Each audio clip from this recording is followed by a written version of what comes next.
Since the release of Fire Emblem Engage's Xenologue DLC, there has been a lot of discussion around its difficulty, mainly the fact that it is incredibly unbalanced to the point where people doubt the maddening mode was even tested at all. However, I chose to play the Xenologue just after it was released, and unaware of this fact, I decided to do it in maddening mode. And given my lack of Fire Emblem skill, I was in for a tough time. We start the Xenologue by jumping down the Somnial Well, where we are greeted by a mysterious Lear, who asks us to help save his world. We then meet Nell and Nil, twin dragon siblings who have been praying for a saviour. After that, we are ambushed by Totally Not Fogado, and Nell transforms, revealing that they are in fact Fell Dragons. The Xenologue fixes your unit's levels, classes and inventories, severely limiting your options when compared to the main campaign. So whilst I still used Kagetsu, he was locked to his terrible base class of Swordmaster. That said, you still have access to your bond levels from the main game and any inherited skills, but you don't have access to engravings or many weapons, so some builds like 100% crit per net just won't work. The new characters are force deployed, and Nell and Nil specifically are lost conditions. Nell can do some damage, but Nil is completely useless in combat. You can give them Emblem rings, which synergize well with their dragon status. But I didn't realise this for the first chapter. The first map is absolutely littered with wolf enemies who inflict a max HP reducing status, making your already weak units even weaker. After failing my first attempt, I decided on a roster of Kagetsu with Lyn, Pandreo with Shine, and Alear with Corrin, since I felt like these were the units that could do the most damage, and because Corrin's utility is just absolutely busted. Because I didn't give Nell an Emblem ring, I had to rely on Engage plus Bond Blast for her to do any damage, and had to keep Nil the fuck away from anything and everything. To safely achieve this, I unleashed my inner degenerate and started turtling like crazy using Corrin's Dragon Veins. After playing Ring Around the Rosie with Fogado for a bit, I was able to take him out with Bond Blast, ending the chapter.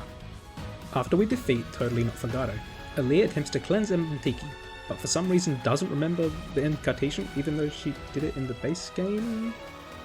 Nell and Nil tell us the plan is then to gather all 7 bracelets and put them to sleep so they can't be used by a mysterious, super secret, evil bad guy. For chapter 2 we head to Ferene, where we meet Celestia, the alternate version of Zephyr, who in stark contrast to her Elios counterpart, is very friendly and kind. We want to retrieve the Hector bracelet, but Alfred believes we are corrupted and is convinced by a very bloodthirsty Saline to fight us.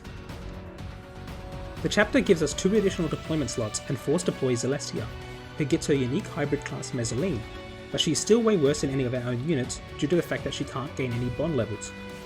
At this point, I also realised that all the enemy units, including Saline and Alfred, were corrupted. I made sure to equip emblems on the new units and deployed Cedo on Panette. Panette sadly could not hit anything because she was stuck in Berserker with terrible dexterity. I am forced to immediately rewind after Celestia gets hit by an 8% crit. However, after that small hiccup, the map progresses relatively smoothly. I clear out enemies with my carry units and then use Corrin to create space. This chapter also introduces us to the Enchanter class, which provides buffs for nearby units. However, at this stage, it wasn't much of a problem. I slowly make my way to the lower half of the map, using Corrin to delay the reinforcements from the upper half.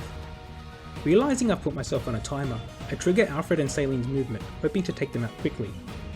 It's here that I realise one of the Enchanter's buffs negates damage 30% of the time. I then also forget that Hector grants freeze immunity, so I'm unable to stall Alfred from killing my units. Luckily, Alear barely survives the enemy phase attacks, and in the process happened to line them up for a juicy torrential roar, which set me up to take out Alfred and Saline easily, ending the chapter.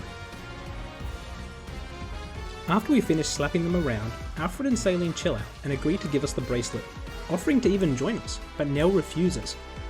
Alfred then feels strangely weak, which when paired with the corrupted tag, gives the impression that something fishy is going on here. But besides not realising I could equip emblems in the first chapter, this was looking to be a pretty reasonable level of difficulty. If only I had any idea what was in store for me the next chapter.